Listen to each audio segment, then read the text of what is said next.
এখন যে সরকার, এই সরকারের উপরে দেশের 70% মানুষেরই আস্থা আছে এবং সরকারকে বিশ্বাস করে এবং সরকারের দায়িত্বকে গ্রহণ করে।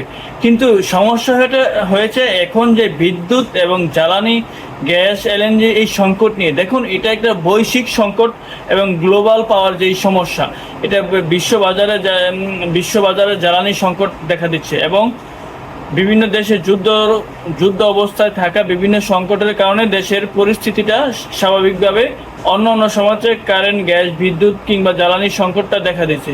তো এই সংকটটা হঠাৎ করে দেওয়া হলেও এই সংকটের জন্য সরকার কাজ করছে এবং সরকার দেশের মানুষকে সবাইকে বলছে যে এই সংকট অতি তাড়াতাড়ি কাটিয়ে ওঠার জন্য যতটুকু প্রকল্প এবং যতটুকু সমস্যা এবং সমাধান করা যায় সেভাবে সরকার কাজ করবে। এখন এটা একটা বৈশ্বিক গ্লোবাল সমস্যা তৈরি হয়েছে। এই সংকটকে যেই দেশের মানুষ সরকারকে 51% ভোট দিয়ে সরকারকে ক্ষমতায় এনেছে, সরকারের অনেক কিছু দায়িত্ব আছে এই দেশের মানুষকে প্রতিশ্রুতি যা দিয়েছে সেই প্রতিশ্রুতি বাস্তবায়ন করার জন্য। আর আপনারা জানেন, বিএনপি সরকার যেটা প্রতিশ্রুতি দেয় এবং প্রতিশ্রুতি বাস্তবায়নও করে, প্রতিশ্রুতি যেটা দিচ্ছে প্রতিশ্রুতি রাখার জন্যই দিচ্ছে। যদিও এই সংকটগুলো, এই সমস্যাগুলো নতুন করে দেশের মানুষের সামনে এসছে কিংবা নতুন করে সমস্যা তৈরি হচ্ছে, এই সমস্যাগুলো অবশ্যই কিছুদিনের মধ্যে কাটিয়ে যাবে বলে আমি মন্তব্য করি।